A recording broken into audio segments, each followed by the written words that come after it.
ಬೆಂಗಳೂರು ಫಸ್ಟ್ಗೆ ಸ್ವಾಗತ. ನಾನು ಭಾವನಾ. ಈಗ ಹೆಡ್ಲೈನ್ಸ್. ಪರಿಸರ ರಕ್ಷಿಸಿ ಅನ್ನತ್ತೆ ಸರ್ಕಾರ. ಮರ ಕಡಿಯೋದನ್ನ ವಿರೋಧಿಸಿದ್ರೆ ಬೀಳುತ್ತೆ ಎಫ್ಐಆರ್. ಗೃಹ ಸಚಿವರೇ, ಇದೇನು ಪ್ರಜಾಪ್ರಭುತ್ವವೋ ಹಿಟ್ಲರ್ ಆಡಳಿತವೋ?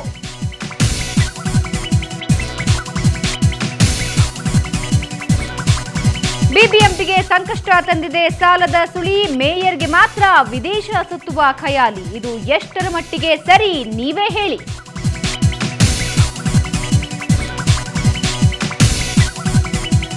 ಬಾಲಕಿಗೆ ಅಂಗವೈಕಲ್ಯ ಅನ್ನೋ ಶಾಪ. ಶಾಲೆಗೆ ಪ್ರವೇಶ ಕೊಡದಿರಲು ಇದೇ ಆಯ್ತು ನೆಪ. ಮಾನವೀಯತೆ ಮರೆತ ಶಿಕ್ಷಣ ಸಂಸ್ಥೆ.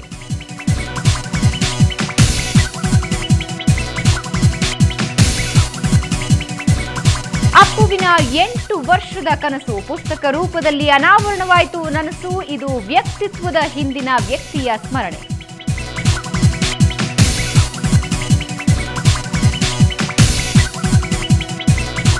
ಪ್ರಾಣಿಗಳ ನಡುವೆ ಮಧುರ ಬಾಂಧವ್ಯ. ಮೊಲಗಳ ಜೊತೆ ನಾಯಿಗಳ ಸಖ್ಯ. ಸ್ಥಳೀಯರಿಗಂತೂ ಇದು ಅಚ್ಚರಿಯ ವಿಷಯ.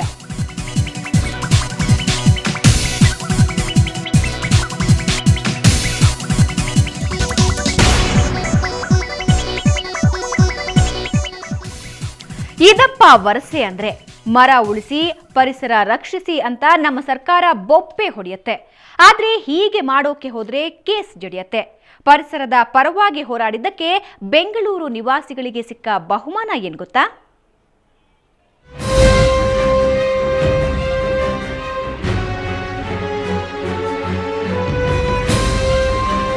ಕೆಟ್ಟದ್ದನ್ನ ಮಾಡಬೇಡ್ರಿ ಅಂತ ಬುದ್ಧಿವಾದ ಹೇಳಿದವರಿಗೆ ಕೇಡು ಬಗೆಯಲಾಗಿದೆ.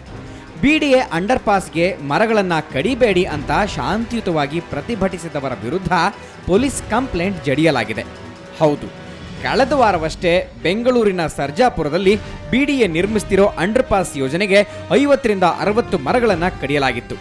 ಸ್ಥಳೀಯರು ಮೇ 27ನೇ ತಾರೀಕು ಬಿಡಿಎ ವಿರುದ್ಧ ರಸ್ತೆಗಿಳಿದು ಪ್ರತಿಭಟನೆ ನಡೆಸಿದರು.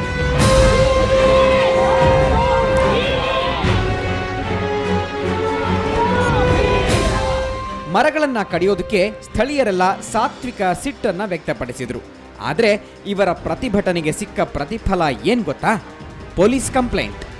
ಅವತ್ತು ಪ್ರತಿಭಟಿಸಿದವರ ವಿರುದ್ಧ ಕೋರಮಂಗಲ ಠಾಣೆ ಪೊಲೀಸರು ಸ್ವಯಂ ದೂರು ದಾಖಲಿಸಿದ್ದಾರೆ. ನಮ್ಮ ಕಡೆ ದೇ ಸ್ಟಾರ್ಟೆಡ್ ಡಿಗ್ಗಿಂಗ್. ಓಕೆ, ಇದು ಕೋರ್ಟ್ ಸ್ಟೇ ಇದೆ and the entire matter is in court. ಆವಾಗಲೂ they started digging at another place. ಅದ್ರ ಬಗ್ಗೆ ಒಂದು ಕಂಪ್ಲೇಂಟ್ ಕೊಡೋಕ್ಕೆ ಅಂತ ಪೊಲೀಸ್ ಸ್ಟೇಷನ್ಗೆ ನಾವು ಹೋದೀವಿ. ಆವಾಗ ನಮಗೆ ಹೇಳ್ತಾರೆ, ನಿಮ್ಮ ಕಡೆಯಿಂದ ಕಂಪ್ಲೇಂಟ್ ನಮಗೆ ತೊಗೊಳ್ಳೋಕ್ಕೆ ಆಗಲ್ಲ, ಏನಕ್ಕೆ ಅಂದರೆ ನಿಮ್ಮ ಮೇಲೇ ಒಂದು ಕಂಪ್ಲೇಂಟ್ ಇದೆ ಅಂತ. ಆವಾಗ ನಮಗೆ ಗೊತ್ತಾಗಿರೋದು ನಮ್ಮ ಮೇಲೆ ಒಂದು ಕಂಪ್ಲೇಂಟ್ ಇದೆ ಅಂತ ಅವ್ರು ಹೇಳಿದ್ರು. ಅಷ್ಟಕ್ಕೂ ಸ್ಥಳೀಯರು ಪ್ರತಿಭಟನೆಗೂ ಮುನ್ನ ಠಾಣೆಯಿಂದ ಅನುಮತಿ ಪಡ್ಕೊಂಡಿದ್ರು. ಶಾಂತಿಯುತವಾಗಿ ಸಾರ್ವಜನಿಕರಿಗೆ ತೊಂದರೆಯಾಗದಂತೆ ಪ್ರತಿಭಟಿಸಲಾಗಿತ್ತು ಕೂಡ. ಅವತ್ತೆಲ್ಲ ಸುಮ್ಮನಿದ್ದ ಪೊಲೀಸರು ಬಳಿಕ ಪ್ರತಿಭಟನಾಕಾರರ ಮೇಲೆ ದೂರು ದಾಖಲಿಸಿಕೊಂಡಿದ್ದಾರೆ. 46 ಟ್ರೀಸ್ ಕಟ್ ಮಾಡಿದರು. ಅದಕ್ಕೋಸ್ಕರ ನಾವು ಎಲ್ಲರೂ ಹೋಗಿ ಅಲ್ಲಿ ಪ್ರೊಟೆಸ್ಟ್ ಮಾಡಿದ್ವಿ. ಪ್ರೊಟೆಸ್ಟ್ ಅಂದರೆ ಸೈಲೆಂಟ್ ಪ್ರೊಟೆಸ್ಟು. ನಾವು ಏನೂ ಅಲ್ಲಿ ಹೋಗಿ ರೈಟಿಂಗ್ ಏನೂ ಮಾಡಿಲ್ಲ. ನಾವು ಪೊಲೀಸ್ಗೆ ಹೋಗಿ ಟ್ರೀ ಕಟ್ಟಿಂಗ್ ಬಗ್ಗೆ ಕಂಪ್ಲೇಂಟ್ ಮಾಡುವಾಗ ಹೋದರೆ ಅಲ್ಲಿ ಗೊತ್ತಾಯಿತು ಅವರು ನಮ್ಮ ಮೇಲೆ ಕಂಪ್ಲೇಂಟ್ ಮಾಡಿದ್ದಾರೆ. ಅಂದರೆ ಸಮ್ 4-5 ಪೀಪಲ್ಗೆ ಪ್ಲಸ್ ಅದರ್ಸ್ ಅಂತ ಬರೆದಿದ್ದಾರೆ ಅದರಲ್ಲಿ. ಆದರೆ ಹೀಗೆ ನಗರದ ಒಳಿತಿಗಾಗಿ ಶ್ರಮಿಸಿದ್ರೆ ಖಾಕಿ ಅಸ್ತ್ರ ತಮ್ಮ ಮೇಲೆ ಪ್ರಯೋಗವಾಗಿರೋದನ್ನ ಕಂಡು ಸ್ಥಳೀಯರು ಬೆಚ್ಚಿ ಬಿದ್ದಿದ್ದಾರೆ. ಆದರೆ ನಿವಾಸಿಗಳೇನೋ ಜಾಮೀನು ಪಡ್ಕೊಂಡಿದ್ದಾರೆ ಅನ್ನಿ. ಆದರೆ ಇದೇನು ಪ್ರಜಾಪ್ರಭುತ್ವನ ಅಥವಾ ಹಿಟ್ಲರ್ನ ಸರ್ಕಾರನ ಅನ್ನೋದನ್ನ ಗೃಹ ಸಚಿವ ಆರ್ ಅಶೋಕ್ ಅವರೇ ವಿವರಿಸಬೇಕು.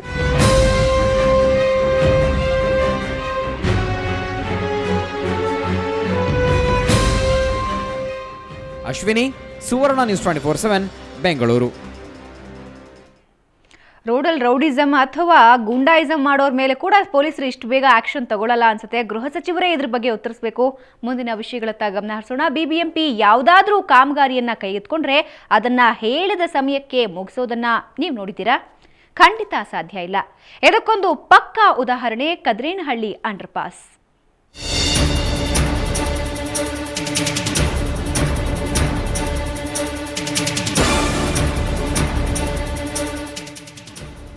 ಬೆಂಗಳೂರಿನ ಕದಿರೇನಹಳ್ಳಿ ಅಂಡರ್ ಪಾಸ್ ಕಾಮಗಾರಿಯ ಕಥೆ ವ್ಯಥೆ ಸದ್ಯಕ್ಕೆ ಮುಗಿಯೋ ಹಾಗೆ ಕಾಣ್ತಿಲ್ಲ. ಮಾರ್ಚ್ 2008ರಲ್ಲಿ ಪ್ರಾರಂಭವಾದ ಈ ಕಾಮಗಾರಿ 10 ತಿಂಗಳಲ್ಲಿ ಪೂರ್ಣಗೊಳ್ಳಬೇಕಿತ್ತು. ಆದರೆ ಈ ಕಾಮಗಾರಿ ಪ್ರಾರಂಭವಾಗಿ 5 ವರ್ಷಗಳೇ ಕಳೆದಿದ್ರೂ ಇನ್ನೂ ಕೆಲಸ ಮಾತ್ರ ಪೂರ್ಣಗೊಂಡಿಲ್ಲ.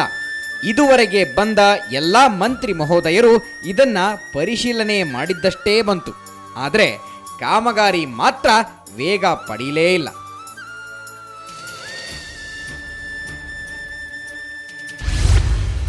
ಮೂರು ಮಂದಿ ಮುಖ್ಯಮಂತ್ರಿಗಳು. ಈ ಕಾಮಗಾರಿ ಈಗಾಗಲೇ 3 ಮಂದಿ ಸಿಎಂಗಳನ್ನ ಕಂಡದ್ದಾಗಿದೆ. ಅಂದಿನ ಸಿಎಂ ಕುಮಾರಸ್ವಾಮಿ ಶಂಕುಸ್ಥಾಪನೆ ನೆರವೇರಿಸಿದ್ರೆ ಯಡಿಯೂರಪ್ಪ ಸ್ಥಳ ಪರಿಶೀಲನೆ ನಡೆಸಿದ್ರು. ಈಗ ಮುಖ್ಯಮಂತ್ರಿ ಸದಾನಂದಗೌಡ ಬಂದರೂ ಸಹ ಕಾಮಗಾರಿ ಪೂರ್ಣಗೊಂಡಿಲ್ಲ. 3 ಮಂದಿ ಮೇಯರ್ಗಳು. ಬಿಬಿಎಂಪಿ ರಚನೆಗೂ ಮುನ್ನ ಪ್ರಾರಂಭವಾದ ಈ ಕಾಮಗಾರಿಯನ್ನ ಈಗಾಗಲೇ ಮೇಯರ್ಗಳಾದ ನಟರಾಜ್ ಹಾಗೂ ಶಾರದಮ್ಮ ಎರಡೆರಡು ಬಾರಿ ಪರಿಶೀಲನೆ ನಡೆಸಿದ್ದಾರೆ. ಇವತ್ತು ಕೂಡ ಮೇಯರ್ ವೆಂಕಟೇಶ ಮೂರ್ತಿ ಸ್ಥಳ ಪರಿಶೀಲನೆ ಮಾಡಿದ್ರು. 5 ಮಂದಿ ಕಮಿಷನರ್ಗಳು. ಕಾಮಗಾರಿ ಪ್ರಾರಂಭವಾದಾಗಿನಿಂದ ಬೆಂಗಳೂರು ಮಹಾನಗರ ಪಾಲಿಕೆಯ 5 ಮಂದಿ ಆಯುಕ್ತರು ಈ ಕಾಮಗಾರಿಯ ಪರಿಶೀಲನೆ ಮಾಡಿದ್ದಾರೆ. ಜಯರಾಜ್, ಸುಬ್ರಹ್ಮಣ್ಯ, ಭರತ್ಲಾಲ್ ಮೀನಾ, ಸಿದ್ದಯ್ಯ ಸೇರಿದಂತೆ ಈಗಿನ ಆಯುಕ್ತ ಶಂಕರಲಿಂಗೇಗೌಡ ಕೂಡ ಸ್ಥಳ ಪರಿಶೀಲನೆ ಮಾಡಿದ್ದಾರೆ. ಆದರೆ ಕಾಮಗಾರಿ ಪ್ರಗತಿ ಅವರಿಗೇ ಪ್ರೀತಿ. ಅಂಡರ್ ಪಾಸ್ ಉದ್ಘಾಟನೆಗೆ ಇನ್ನೂ ಸಮಯ ಬೇಕು ಅಂತಿದ್ದಾರೆ ಮೇಯರ್. ನಾನಾ ಕಾರಣಗಳಿಂದ ಸುಮಾರು 3 ವರ್ಷದಲ್ಲಿ ಆಗಬೇಕಾಗಿದ್ದಂಥ ಕೆಲಸ ಸುಮಾರು 1.5 ವರ್ಷ ಡಿಲೇ ಆಗಿದೆ. ಅಂಡರ್ ಪಾಸು ಕಂಪ್ಲೀಟ್ ಆಗಿದೆ. ಆದರೆ ಸರ್ವಿಸ್ ರಸ್ತೆಗಳು, ಸ್ಯಾನಿಟರಿ ಮತ್ತು ಒಳಚರಂಡಿ ಮತ್ತು ವಿದ್ಯುತ್ತು, ವಾಟರ್ ಲೈನು ಇವೆಲ್ಲ ಆಗಬೇಕು ಆಗಿರೋದರಿಂದ ಇನ್ನು ಕೇವಲ ಒಂದು 45 ದಿವಸದೊಳಗಡೆ ಈ ಕೆಲಸನ ಮುಗಿಸಿ ನಾವು ಸಾರ್ವಜನಿಕರ ಅನುಕೂಲಕ್ಕೆ ಈ ರಸ್ತೆನ ಬಿಡ್ತಾ ಇದ್ದೀವಿ. ಇನ್ನೂ ಸರ್ವಿಸ್ ರಸ್ತೆ ರೆಡಿಯಾಗಬೇಕು, ಅಂಡರ್ ಪಾಸ್ಗೆ ತಡೆಗೋಡೆ ನಿರ್ಮಿಸಬೇಕು. ಇಷ್ಟೆಲ್ಲ ಕೆಲಸಗಳು ಪೂರ್ಣಗೊಂಡ ಮೇಲಷ್ಟೇ ಕಾಮಗಾರಿ ಉದ್ಘಾಟನೆ ಮಾಡೋದಾಗಿ ಪಾಲಿಕೆಯ ಸ್ಥಳೀಯ ಸದಸ್ಯರು ಸ್ಪಷ್ಟಪಡಿಸಿದ್ದಾರೆ. ಆದರೆ ನಾವಂತೂ ಈ ಕಾಮಗಾರಿನ ಸಂಪೂರ್ಣವಾಗಿ 2 ಕಡೆ ಸರ್ವಿಸ್ ರಸ್ತೆ, ಒಳಚರಂಡಿ ವ್ಯವಸ್ಥೆ, ಕುಡಿಯೋ ನೀರಿನ ವ್ಯವಸ್ಥೆ ಮತ್ತು ಎಲೆಕ್ಟ್ರಿಕಲ್ ಮತ್ತು ಸರ್ವಿಸ್ ರಸ್ತೆಯ ಡಾಂಬರೀಕರಣ ಇಷ್ಟು ಸಂಪೂರ್ಣವಾಗಿ ಆಗೋವರೆಗಂತೂ ಇದನ್ನು ಸಾರ್ವಜನಿಕರಿಗೆ ಬಿಟ್ಕೊಡೋದಿಲ್ಲ. ಕಾಮಗಾರಿ ಸದ್ಯಕ್ಕೆ ಪೂರ್ಣ ಆಗೋಲ್ಲ, ಜನರಿಗೆ ಟ್ರಾಫಿಕ್ ಸಮಸ್ಯೆ ತಪ್ಪಲ್ಲ ಎನ್ನುವಂತಾಗಿದೆ ಇಲ್ಲಿನ ಜನರ ಪರಿಸ್ಥಿತಿ. ಅಶ್ವಿನಿ, ಸುವರ್ಣ ನ್ಯೂಸ್ 24/7 ಬೆಂಗಳೂರು.